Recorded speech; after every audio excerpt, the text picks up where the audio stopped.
अस्सलाम वालेकुम, this is Muqaddas Yasin and you are watching crime stories. आए रोज़ हम एक ऐसा वाक़या लाज़मी सुनते हैं, या तो बीवी ने अपने शोहर को कत्ल करवा दिया या शोहर ने अपनी बीवी को। आज मेरे पास एक ऐसी स्टोरी है कि सुन के आप लोग भी हैरान रह जाएंगे। जब कातिल खातून को कत्ल करने के लिए गए तो उन्होंने बताया कि आपके शोहर ने मुझे आपको कत्ल करने के लिए भेजा। तो खातून का सिर्फ यही कहना था कि मुझे अब जीने का कोई हक नहीं है, आप मुझे मार दें।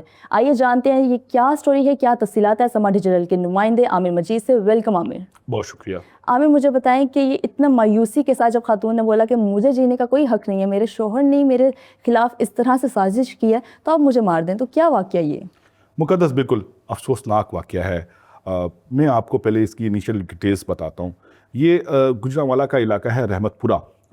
वहाँ पर ये वाक़या पेश है। एक खातून जिनका नाम निदा बीबी हैं वो, और उनकी 4 साला बेटी दुरे अदन घर में मुर्दा हालत में पाई गई। रेस्क्यू 1112 को कॉल किया जाता है, पुलिस आती है, जो मकतूलीन हैं उनकी लाशें सब खाने मुंतकिल की जाती हैं और उसके बाद तहकीकात का आगाज़ कर दिया जाता है। हमारी बात हुई है पुलिस से, और पुलिस ने जो इस केस की डिटेल्स बताई हैं, इनके मुताबिक जब पुलिस उस घर गई जहाँ से निदा बीबी और दुरे अदन की लाशें मिली, तो उन्होंने वहाँ जाकर देखा कि घर जो है वो बिल्कुल ऑर्डर में है। कोई चीज़ बिखरी नहीं हुई। इसके अलावा कोई चीज़ चोरी भी नहीं हुई।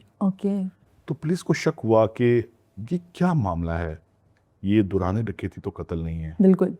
और ये कत्ल किसी ऐसे शख्स ने किया है जो इंतहाई करीबी था मकतूलीन के। तो मुकद्दस पुलिस को शक हुआ कि ये कोई इंतहाई करीबी शख्स है जिसने इन दोनों को कत्ल किया है। पुलिस ने तहकीकात का आगाज़ किया। बड़ा वाक़या था। जो सीपीओ गुजरांवाला हैं उन्होंने एक तहकीकाती कमेटी कायम की और एसपी हिना नेकबख्त की सरबराही में एक कमेटी बना दी जाती है। अब कमेटी अपना काम शुरू करती है। सबसे पहले जो शुबे में इंसान आता है कि उस घर में रहता कौन कौन था। बिल्कुल, ऑब्वियसली सबसे पहले ये सवाल उठेगा। निदा बीबी, दुरे अदन और निदा बीबी का शोहर गुलाम मुस्तफ़ा। पुलिस ने गुलाम मुस्तफ़ा को अपनी कस्टडी में लिया और जब उनसे तफ्तीश की गई तो उन्होंने सबसे पहले तो इनकार कर दिया कि मैं अपनी बीवी और बेटी को क्यों मारूंगा। बिल्कुल। लेकिन पुलिस इस पर काम करती रही। और पुलिस ने फौरन ही जो गुलाम मुस्तफ़ा का जो सीडीआर है वो निकलवाया। तो जब गुलाम मुस्तफ़ा का सीडीआर निकलवाया तो सीडीआर के अंदर ये देखा गया पुलिस ने कि गुलाम मुस्तफ़ा ने निदा बीबी को बहुत ज़्यादा कॉल्स की हुई हैं। अब आप कहेंगी कि एक शोहर का अपनी बीवी को बार बार कॉल्स करना, इसके पीछे क्या रॉकेट साइंस है, पुलिस को क्यों शक होगा इसके बिल्कुल, क्योंकि ये अमूमन करते रहते हैं घर में, इस तरह की चीज़ें होती हैं कि कॉल्स करते हैं जब शोहर बाहर होते हैं। तो ऐसा ही है। मुकद्दस जो सीडीआर 6 माह का मंगवाया गया तो उसके अंदर देखा गया कि ये जो बार बार कॉल्स की गई हैं ये एक अनयूजुअल एक्टिविटी है। गुलाम मुस्तफ़ा अपनी बीवी को ज़्यादा कॉल्स नहीं करते थे।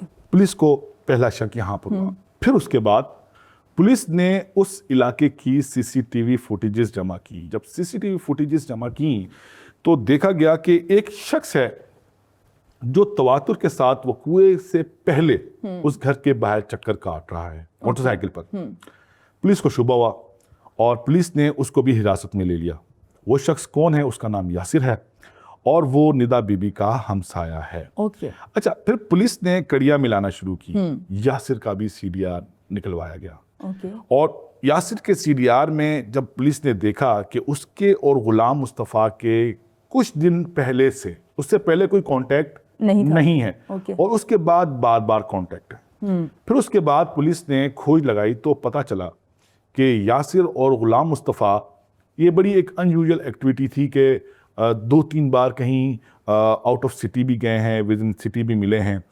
तो पुलिस को शक गहरा होता गया। पुलिस ने दोनों को अपने पास बिठा कर रखा, उनसे पूछगिछ करते रहे और ये सारी जो इन्वेस्टिगेशन हुई है ये सिर्फ 10 घंटों में हुई है। गुलाम मुस्तफ़ा ने एतराफ़ जुर्म कर लिया कि उसने अपनी बीवी को मरवाया है और यासिर ने इकबाल जुर्म कर लिया कि उसने निदा बीबी को कत्ल किया है। अब यहाँ पर सवाल पैदा होता है कि निदा बीबी को तो कत्ल किया, लेकिन वो 4 साला दुरे अदन का क्या कसूर था? बिल्कुल। और हमें मुझे ये भी बताइएगा कि मियाँ बीवी के आपसी ताल्लुकात कैसे थे और क्यों उन्होंने कत्ल करवाया अपनी बीवी को? मुकद्दस, इसका भी मैं आपको जवाब दूंगा। दुर्योधन सोई हुई थी और उसको कुछ घर के अंदर अजीब सी हरकत महसूस हुई, तो वो अपनी वालदा को तलाश करने के लिए ऊपरी मंजिल पे जब गई तो वहाँ पर उसने कातिल को देख लिया था। और यासिर का कहना था कि बच्ची को नहीं मारना था, लेकिन जब बच्ची ने उसको अपनी वालदा को कत्ल करते हुए देख लिया था तो उसको मारना ज़रूरी हो गया था, तो उसने उस बच्ची को भी कत्ल कर लिया। अच्छा, अब मुकद्दस, अब आपके दूसरे सवाल की तरफ आते हैं कि दोनों के जो ताल्लुकात थे वो बेहतर नहीं थे। अच्छा। और जो गुलाम मुस्तफ़ा है वो दूसरी शादी करना चाहता था, और यही वजूहात थी कि गुलाम मुस्तफ़ा और निदा बीबी के झगड़े आपस में रहते थे। ओके।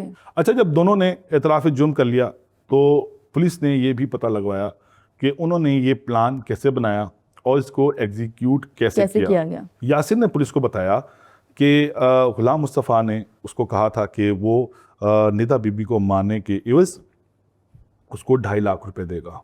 ओके। ठीक। और ये मिडिल क्लास फैमिली है दोनों, यासिर भी और गुलाम मुस्तफ़ा भी।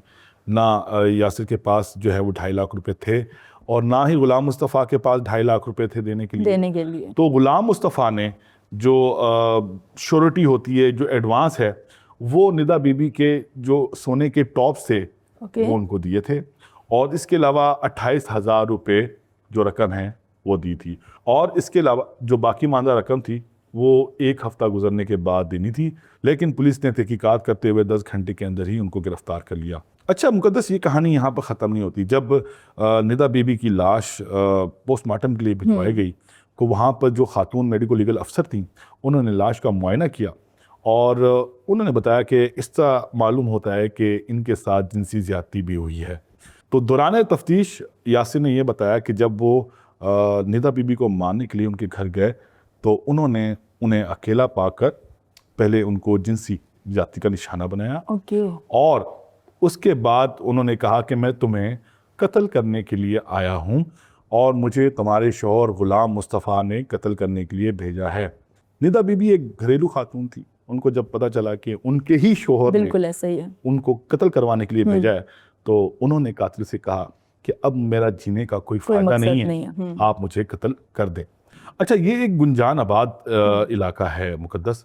पहले ये प्लान बनाया गया कि फायर मार कर कत्ल किया जाएगा निदा बीबी को, लेकिन गुलाम मुस्तफ़ा ने कहा कि अगर तुम फायर करोगे तो आवाज़ आएगी और आसपास के जो लोग हैं वो मुतारिक हो जाएंगे। तो ये फैसला किया गया कि छुरी का इस्तेमाल किया जाएगा, और इसीलिए जो गुलाम मुस्तफ़ा है उन्होंने अपनी बीवी को कत्ल करवाने के लिए एक छुरी का इंतज़ाम किया और छुरी का इस्तेमाल किया गया इस कत्ल को अंजाम देने के लिए।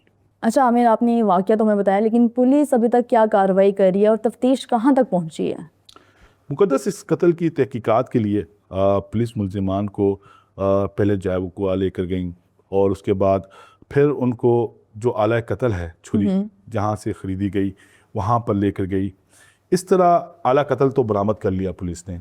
जो मुल्ज़िमान के जो बयानात थे उनको वैलिडेट करने के लिए कि उनकी मुलाकातें कहाँ कहाँ हुई, कब कब हुई और कैसे कैसे हुई, प्लान कहाँ बना, पुलिस जब उनको लेके जा रही थी तो इसी इसना में जो मुल्ज़िमान के साथी हैं वो मौके पर आ गए और उन्होंने मुल्ज़िमान को छुड़ाने की कोशिश की। उन्होंने पुलिस पर फायरिंग की, पुलिस ने जवाबी फायर किए। फायरिंग का सिलसिला काफ़ी देर चलता रहा और जैसे ही फायरिंग का सिलसिला थमा तो गुलाम मुस्तफ़ा और यासिर इंतकाल कर गए थे।